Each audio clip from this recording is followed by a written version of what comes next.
Good afternoon, everyone. My name is Ian Richardson from BSI. Welcome to the latest in our series of monthly webinars in the Built Environment team. Today's webinar is covering construction products reform. It's coming at a time, as everyone who's joining today will understand, that it's a critical time for the built environment sector, the release of the government's green paper on construction products reform. And we're very lucky to have three colleagues from MHCLG partnering with us today on this webinar to cover off the content of their green paper, and then, as you'll see when we run through the agenda, the questions and answers at the end, and we'll talk about how to submit your questions and how we'll deal with them shortly. If you could go on to the next slide, please, Sam. Thank you. We'll just go through a little bit of housekeeping. First off, this is a listen-only webinar, but it is being recorded. You will be sent the link to it shortly after the end of the webinar. We welcome your questions. There is a Q&A function and will be answered after the presentations. We'll cover that off. You'll see timings in the agenda that's coming up shortly. All you need to do is simply click on the Q&A button in your side panel, and then you'll be able to type in your question. It'll come over to us to put in front of the panelists at the end. If you do experience any technical difficulties, please submit that issue via the same Q&A function. We have a couple of our events team monitoring the webinar, and they will see your message and help you as best they can. Upon completion of the feedback survey that you will be sent, BSI will then send you a link to the recording of the webinar for you to watch on demand or share with your colleagues. This is a CPD recognised webinar. Please request your certificate via the feedback survey following the webinar.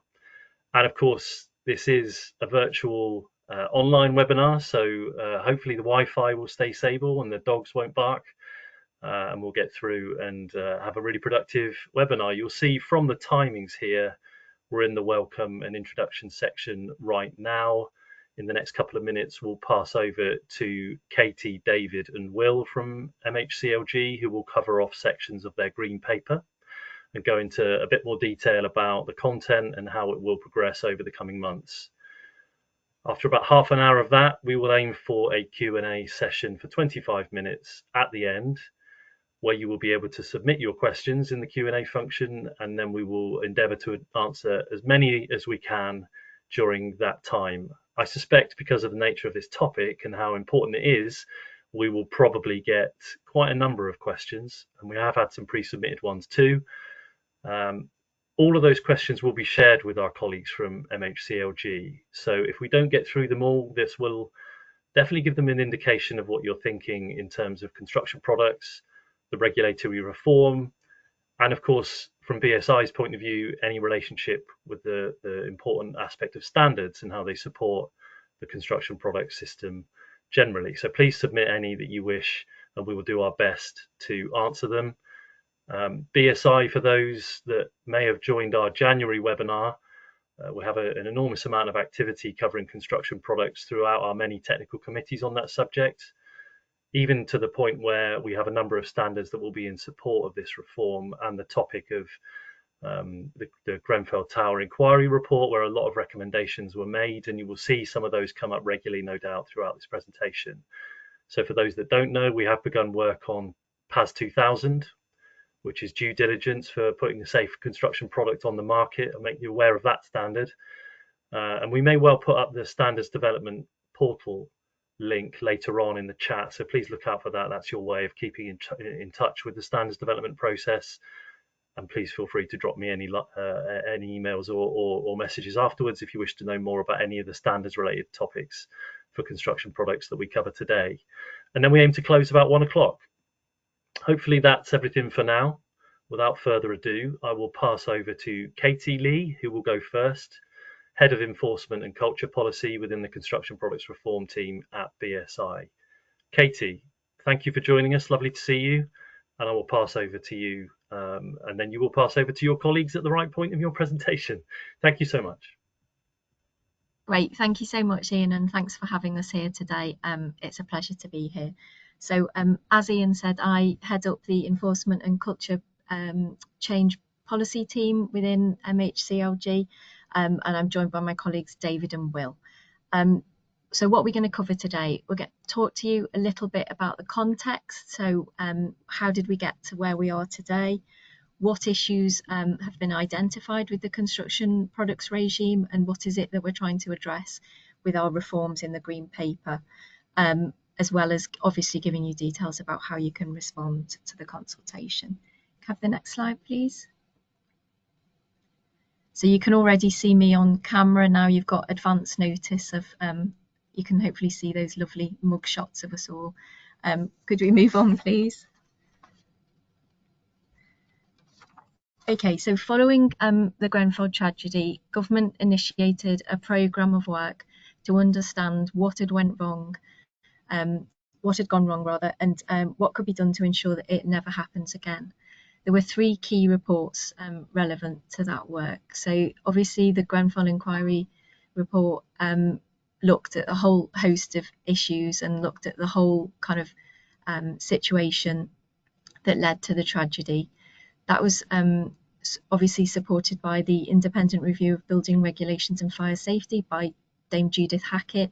And then finally, in the space of construction product specifically, we had the independent review of product testing and certification by Paul Morell and Annalise Day. All 3 of those reports identified some common issues. They all identified issues with construction products themselves and how they're regulated. They identified issues that were systemic, so hence our kind of wide-ranging reform programme, and they also identified the complexity of the system. In fact, Dame Judith's report said the system that covers product testing, labelling and marketing is at least as complicated as the entire regulatory system. So that just gives you a flavour of what we're dealing with, and I'm sure you're all too familiar with that. Can I have the next slide, please? So obviously the second phase of the Grenfell Inquiry report was published in September last year, and government issued its response on the 26th of February this year. We accepted all of the findings of that report and agreed to take forward all of those recommendations with a promise to report regularly on progress against those recommendations. There were 2 other strands to that announcement. So one was that sitting alongside the response on specific recommendations, we also published the Construction Products Green Paper. And then the 3rd strand was an announcement by Cabinet Office Minister that who published a written ministerial statement and said that they would use their powers under the Procurement Act 2023 to investigate 7 organisations who were criticised in the report. Obviously, today's presentation, we're going to focus on the second one of those strands, the Green Paper. Can I have the next slide, please? So just moving on to the Green Paper itself, what does it look like? So what we've done is set out the Green Paper in 2 parts. So Part A identifies, sort of sets out the context and the systemic issues that have been found across those reports that we've just talked about, and whilst Part B goes on to set out for our proposals for how we respond to the issues. Next slide, please. I'm sure you don't need me to remind you of how important the construction product is to the economy. It represents 12% of our manufacturing base by turnover.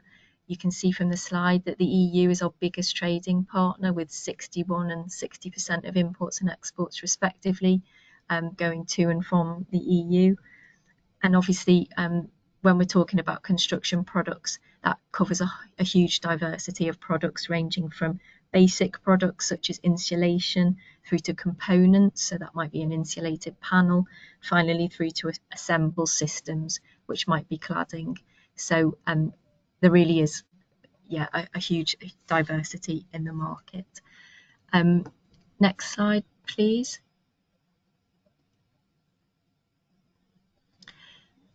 Just to give you a quick reminder of who the key players are in the sector. So when it comes to central government, obviously we're here today to talk to you because we have responsibility for regulation of construction products.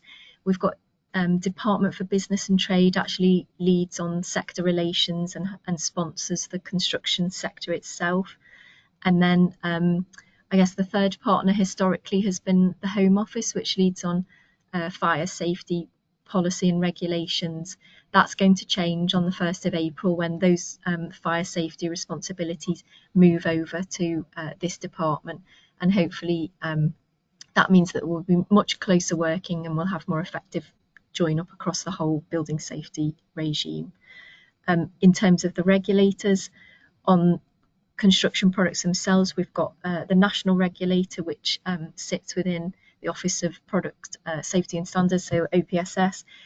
They report generally across products generally to a DBT minister, but for the purposes of construction products, report to our Secretary of State.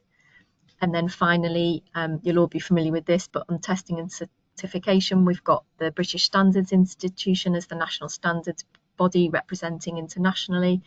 We've got the UK Accreditation Service overseeing accreditation, and then conformity assessment bodies undertaking the testing and certification of products.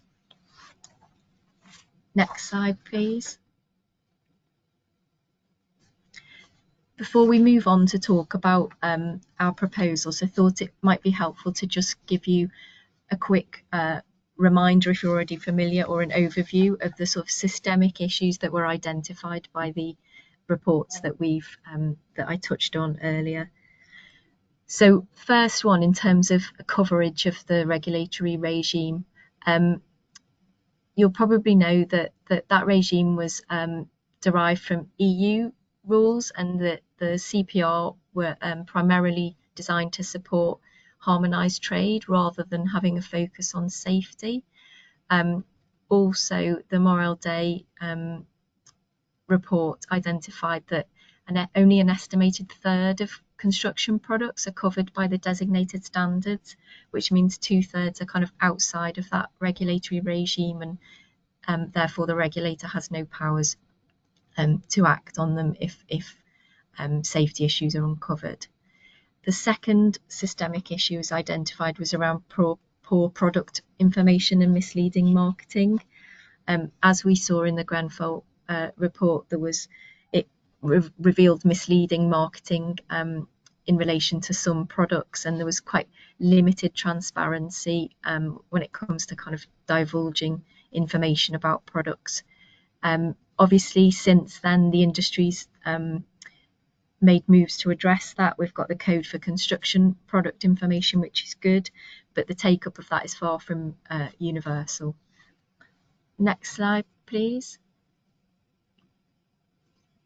And just turning to the final two systemic issues identified. So when it comes to the key institutions, the reports found a lack of capacity, rigour and innovation, including lack of competence, independence, transparency and rigour, alongside an absence of trust, conflict of interest and inconsistency. And then finally, when it comes to enforcement, prior to the establishment of the construction product regulator within OPSS, responsibility solely sat with trading standards, which were often kind of limited in their capacity and knowledge to act. So there was little enforcement action taking place.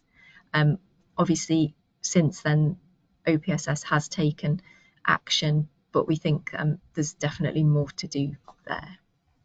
We need stronger powers and capacity in the system to enforce.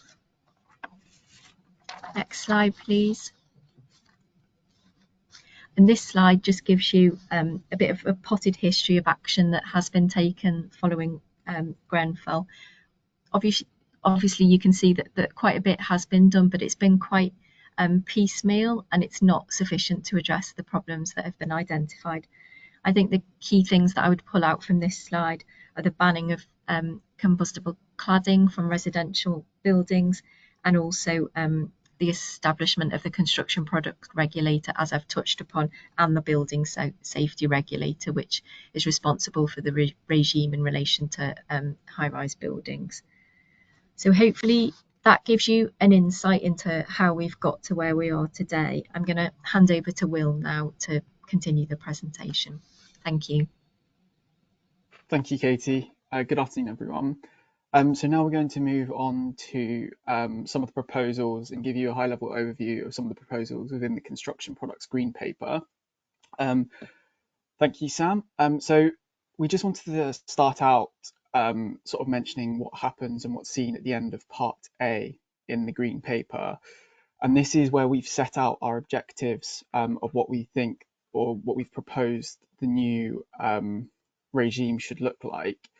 So we want to focus on safety. So construction products should be safe and should be safely used. We've also looked at accountability. So manufacturers and wider industry should take responsibility for safety and be held accountable when they do not. And finally, growth and innovation. We want to ensure that the industrial base can grow and innovate in this space as well. I'm now going to just pass over to David for the next slide.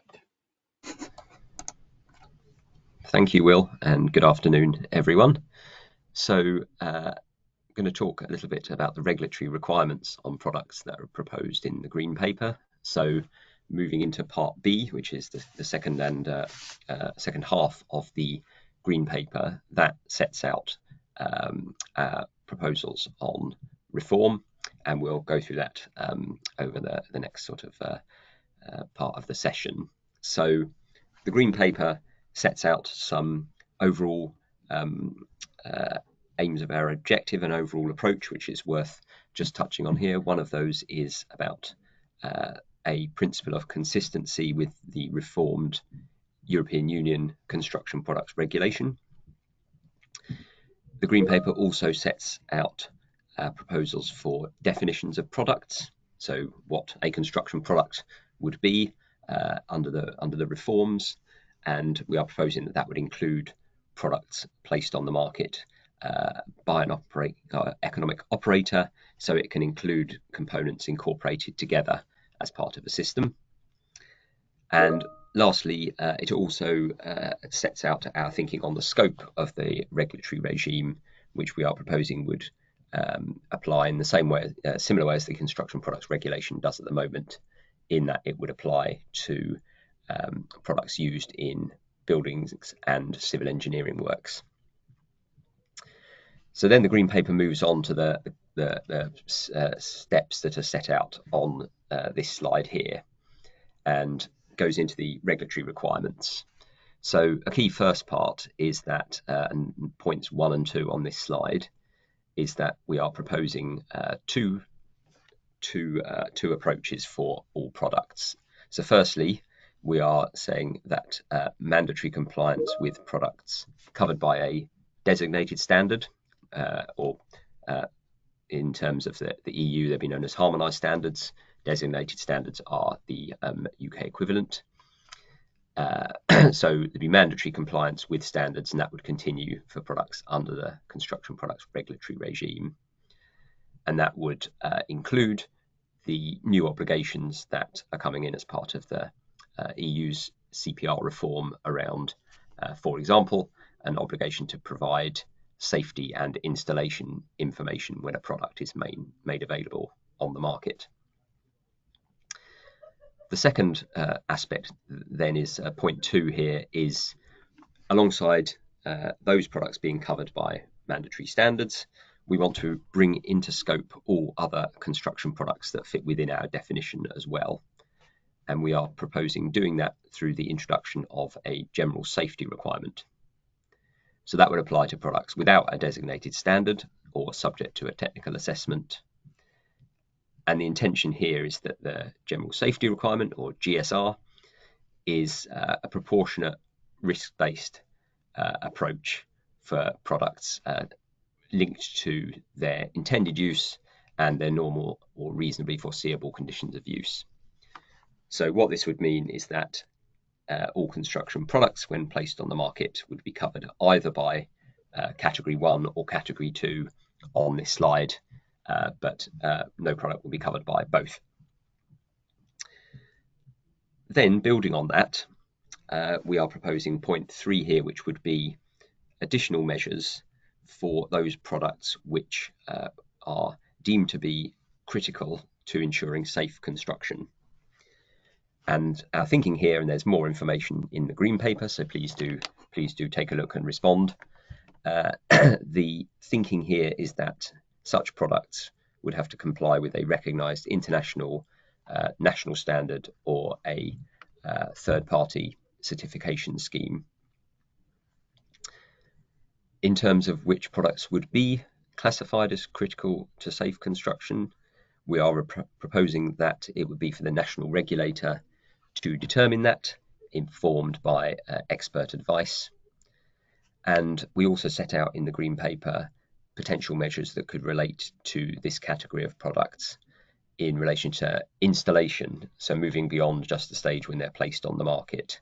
And our thinking there is that we need to make sure there's an appropriate focus on the installation selection stages, because that being a key stage in terms of the potential risk of harm if something were to go wrong. And it's probably worth saying as well that in terms of products that are critical to safe construction, that could include products that are under either one or two of the categories at the start of this slide.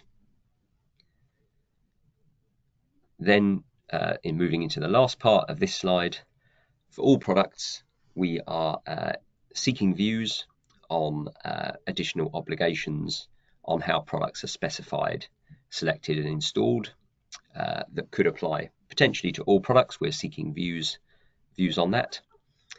And then the last point there, we are also have set out our thinking and are inviting views on the feasibility and desirability for minimum requirements to apply for voluntary third-party certification schemes. So these would this would be the case where a manufacturer might choose to follow a third-party scheme, but we want to make sure that that scheme is robust and transparent, and we set out our thinking on that in the green paper. So if we move on to the next slide, and I'll hand back to Will. Thank you, David. So now we're going to just move on to talking about parts of the green paper that talk about clear, accessible information. So one of the importance of product information, one of the areas of importance for the product information is marketing.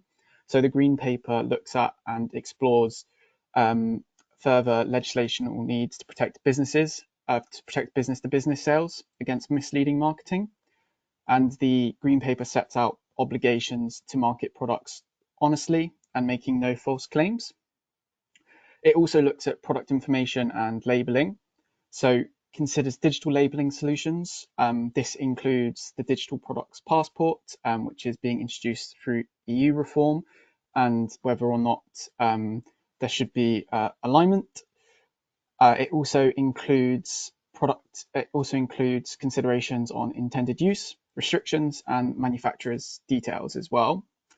You'll also, I'm sure as many of you will be aware, one of the Grenfell Inquiry recommendations was around accessibility to test results and test data. And so as part of the green paper, we've responded to that recommendation around making test results publicly available. Obviously, there are considerations around commercial sensitivity, which we have set out, but we've also set out how we would seek to meet this recommendation. So, for example, declaring to conformity assessment bodies if tests are for R&D or to be placed onto the market. And if it is to be placed onto the market, then that certain parts of the test results would have to be made available to the regulator and to the public, providing relevant test history to conformity assessment bodies as well before manufacturers undertake testing, and also to provide the national regulator with all test information as well to ensure that they understand and have an idea of what the product has been. We also look at traceability within this section. So as part of this, we're considering digital infrastructures and traceability in the sector, as I mentioned, and how this, as I mentioned previously, this section will also look at how this could link to the digital product passports as well, being introduced in the EU. So as part of traceability, there'll be considerations around the provision of information throughout the product lifecycle, supported by digital infrastructure, and also around information that could support safe installation, use and maintenance, and corrective action and enforcement. And we also then finally, in clear and accessible information, look at the construction library. So again, this was another Grenfell Tower inquiry recommendation, which stated people would benefit from having access to a body of information, such as test data on products and materials, reports on serious fires, and academic papers. And within the Green Paper and within the reforms, we actually seek to go further. So, for example, this could be a platform for test data publication for manufacturers, and it could also be a resource for all who could benefit, from regulators to installers, building designers, and to the general public as well. We also, as part of product information, and within this section of the Green Paper, we consider the future of CE and UKCA marking. Now, I appreciate a lot of you on the call would have seen on the 2nd of September 2024, the Building Safety Minister at the time set out that we would be extending CE UKCA marking conditional on this government setting out a wider reform of construction products regulatory regime. So now we've come to that point. And within the Green Paper, we have proposed that we'd enable to remove unnecessary trade friction, promote growth, and protect the UK internal market. We'd propose continuing to recognise the CE mark.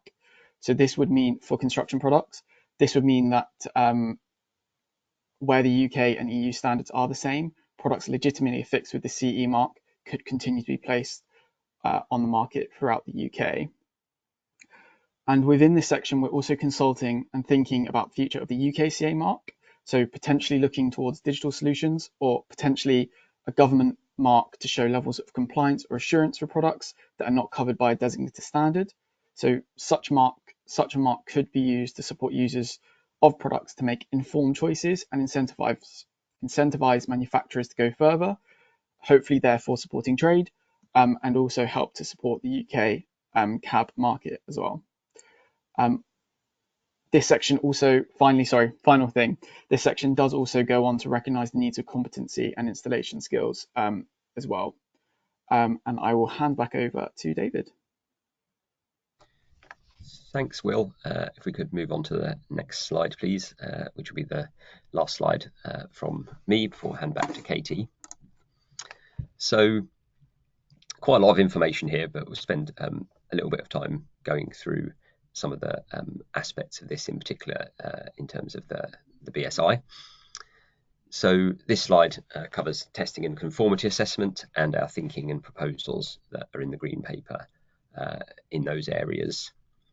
So probably worth starting by saying that another of the Grenfell Inquiry recommendations was that it proposed that the national, there should be a national regulator that's responsible for undertaking the testing of products, issuing certificates for those products, and regulating those products. It was a wide-ranging recommendation about the role of a regulator.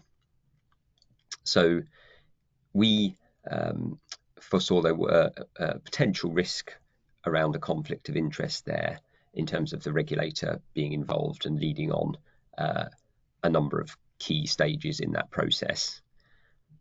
But that said, we fully recognised and agree with the need for substantive reform. So there are three main elements that we are proposing in that regard. So the first of which is the top left there is reform of the conformity assessment body's rules and requirements. So some of the key points that we propose in the Green Paper are that all cabs operating in the construction products sector would be required to be licensed by the national regulator.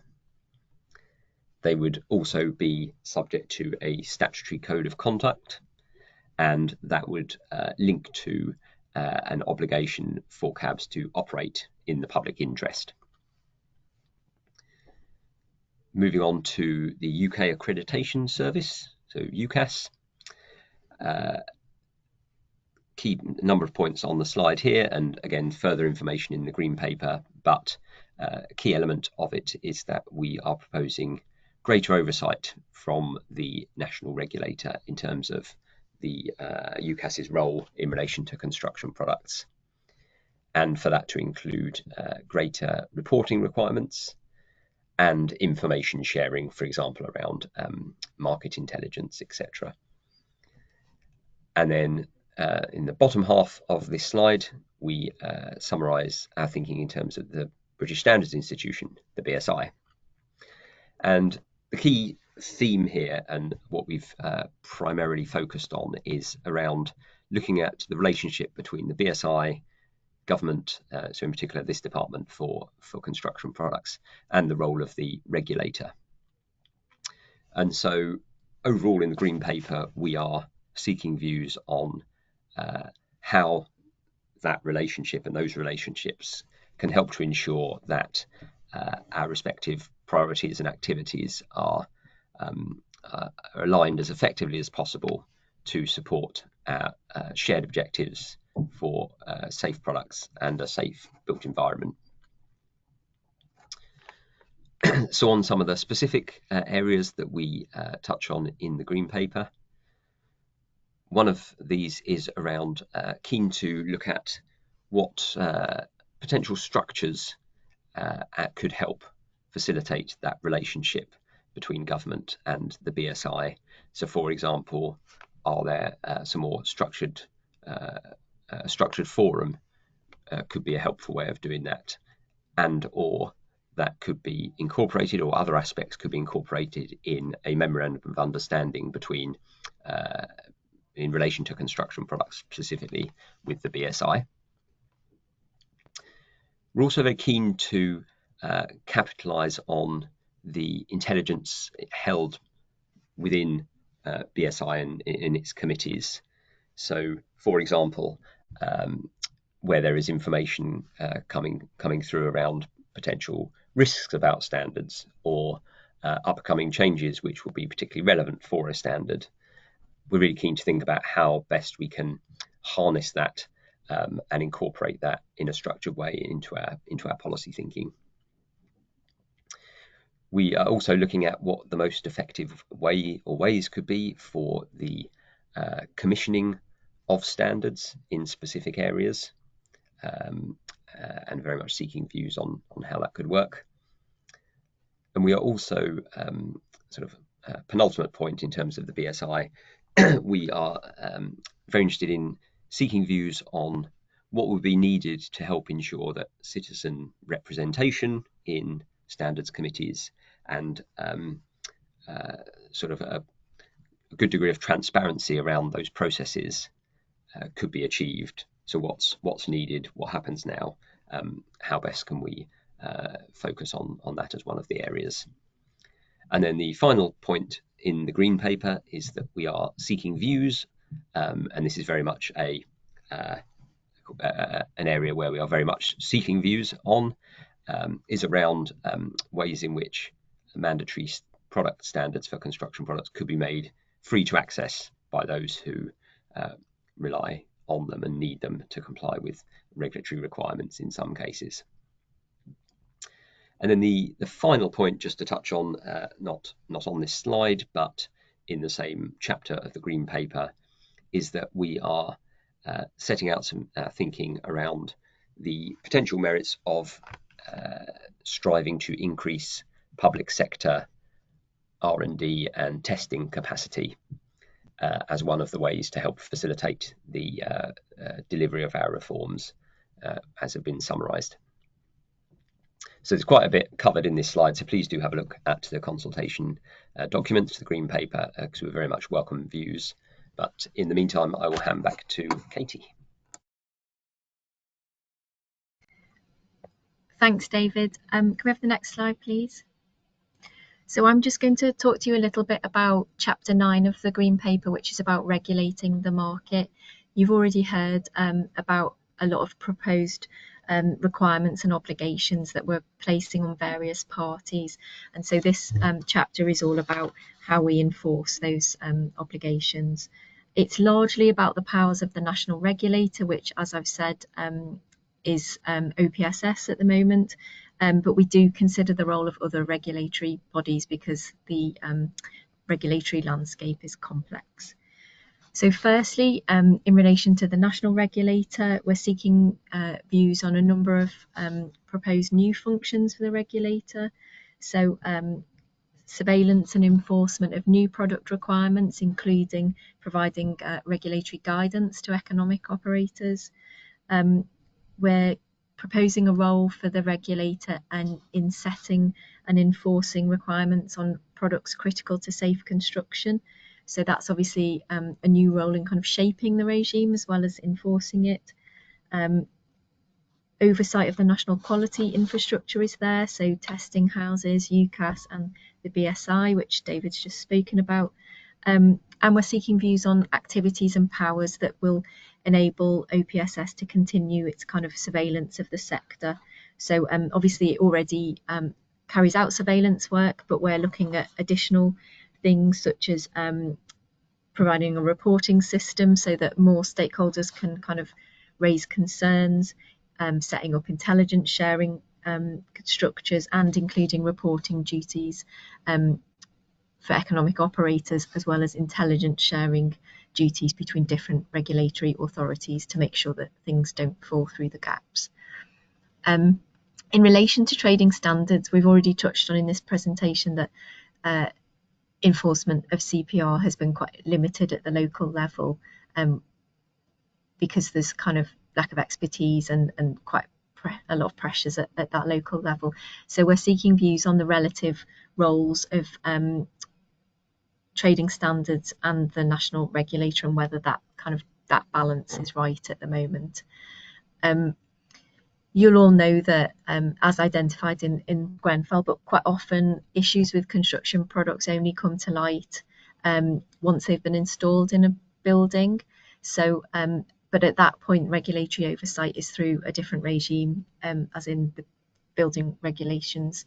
So with compliance with building regs being checked by either building control or the BSR in relation to high risk buildings.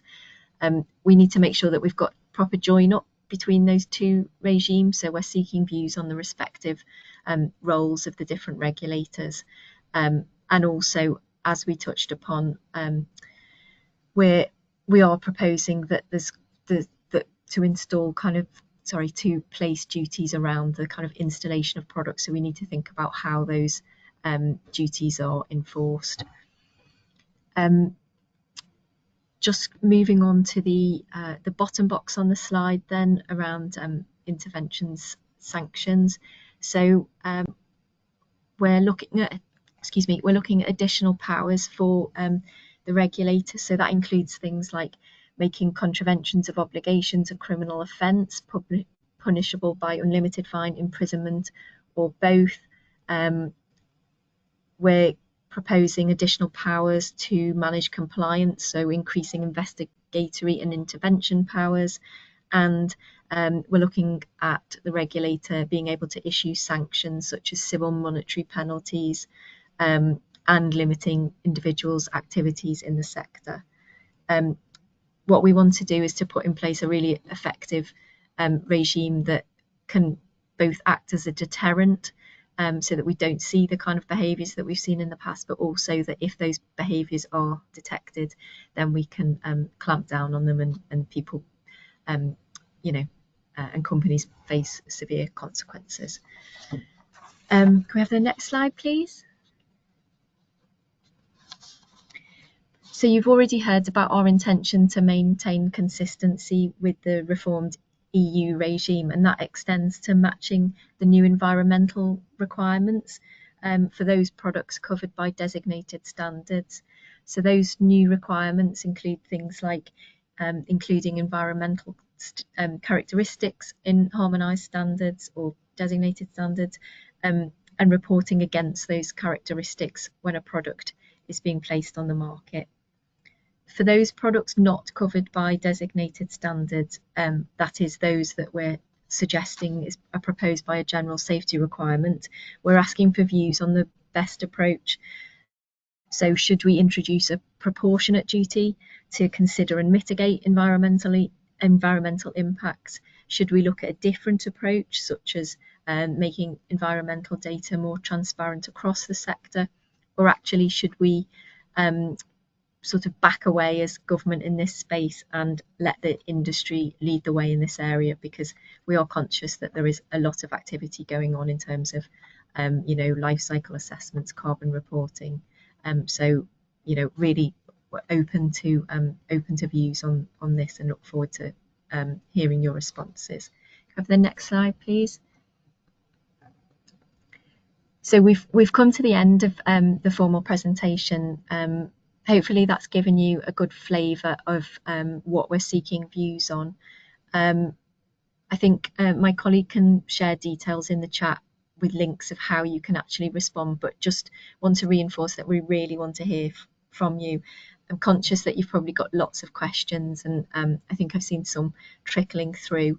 We'll do our best to answer them, but you will obviously be aware from this presentation that we cover quite a lot of ground in the Green Paper. We want to carefully analyse responses, see what comes back. There's a huge amount of detail to work through. As I said at the start, this is really complex stuff, and we want to make sure we get it right. So if there's something you think we've missed, tell us. We really want to hear from you. This is just one of a series of engagement activities that are taking place, and we're going to be holding some roundtables as well to do a bit of a deeper dive into some of the issues.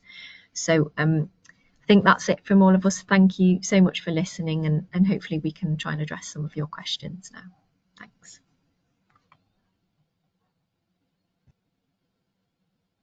Yes, absolutely, Katie. I was wait for everybody to turn their cameras on and get rid of their cats. Yes, so I mean, thank you, all three of you, for going through that in the detail that you did. And let's be honest, just over half an hour there when you could have probably had 3 hours. So I appreciate you've tried to condense, as Katie was saying, an enormous amount, certainly in a document here that is,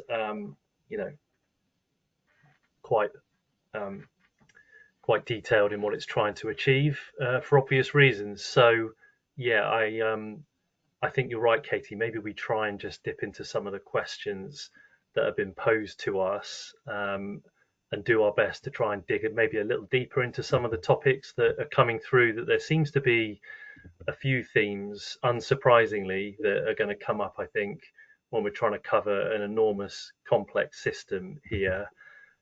The first one I've got here is around how is safety critical to be defined for products and product applications, which I believe is the sort of thing that will have been knocking around for a while, David, with Building Safety Act and certain things that you and I have had questions like this posed to us before in groups that we've both been on. But is there something you can maybe elaborate a little on in terms of safety critical, perhaps?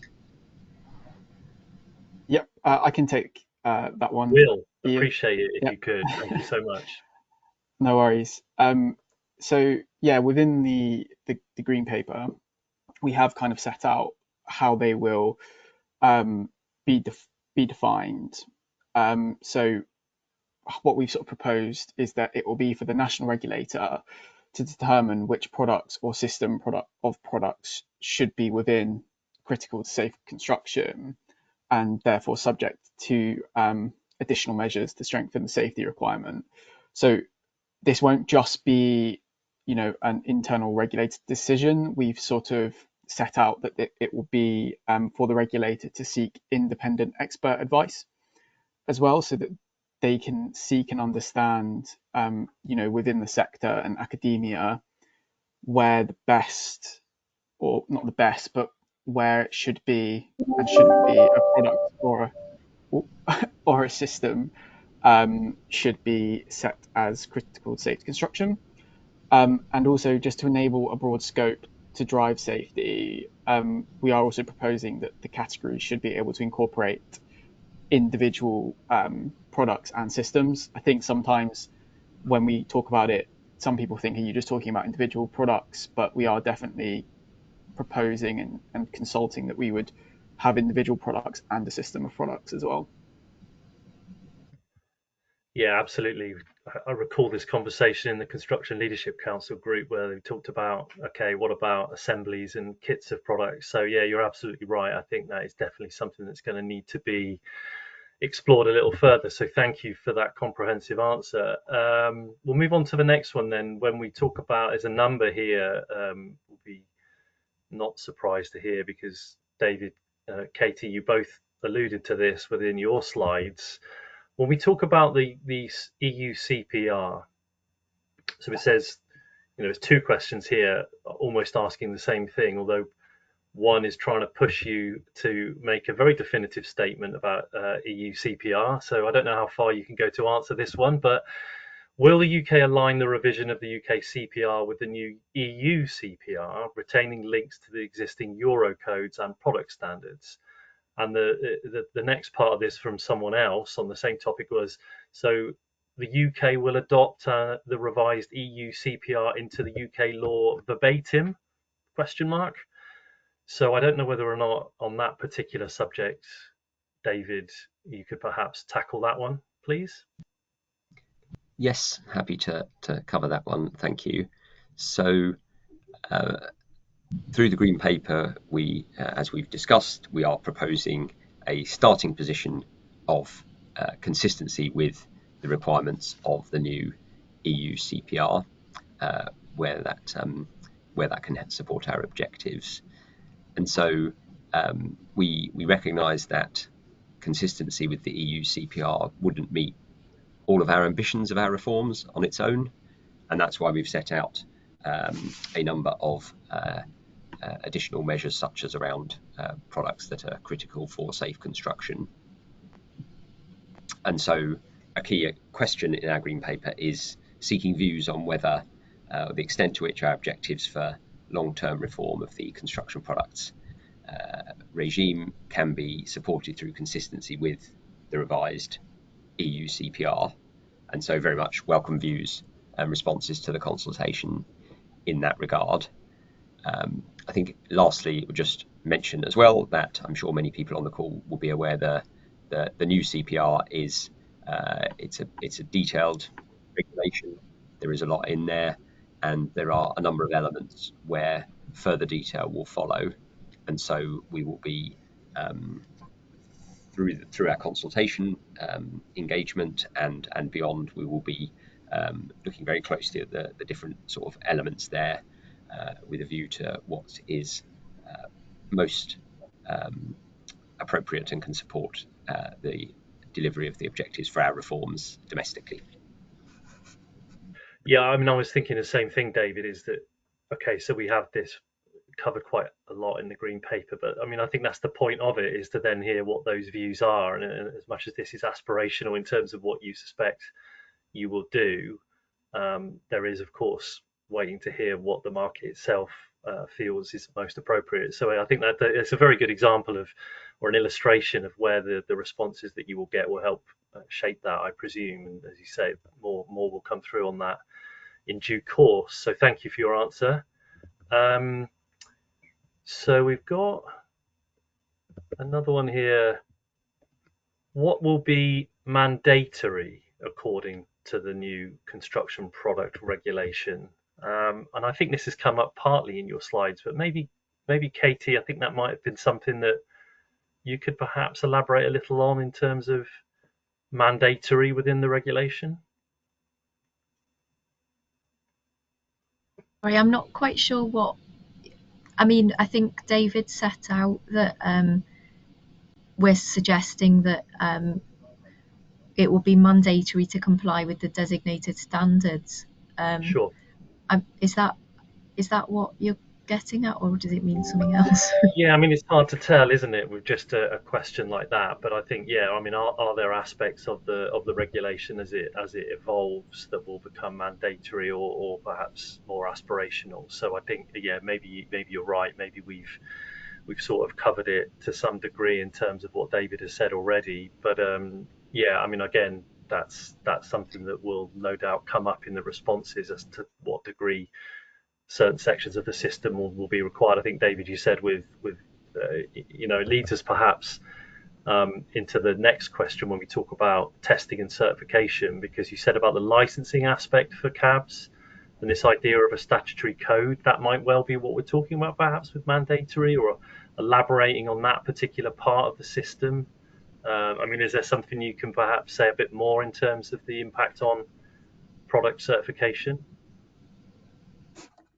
Yes, definitely, and yeah, thank you. So this is clearly a key area, and hence spending a little bit of time on it in the presentation. So we've set out, as you touched on, and Ian, but just to sort of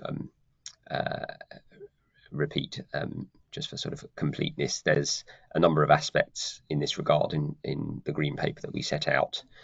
The key one is around licensing of cabs by the regulator, and a statutory code, and a requirement to act in the public interest, sort of through its activities in relation to construction products.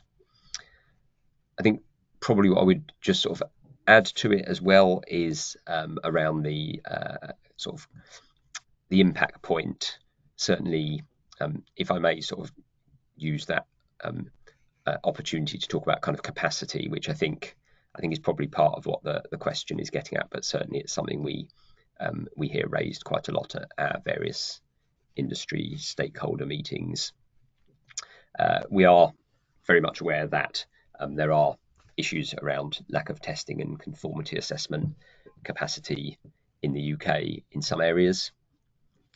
And as we touch on in the green paper, we're very clear that cabs play a really important role in the overall system, and as part of ensuring sort of safety and the regulatory requirements are met.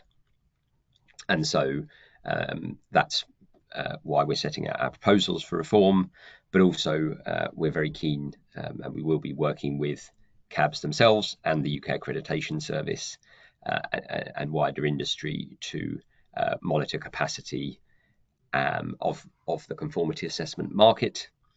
And we are also very interested, just lastly, in views from those responding to the consultation around how government can best support that in terms of facilitating growth of the conformity assessment market.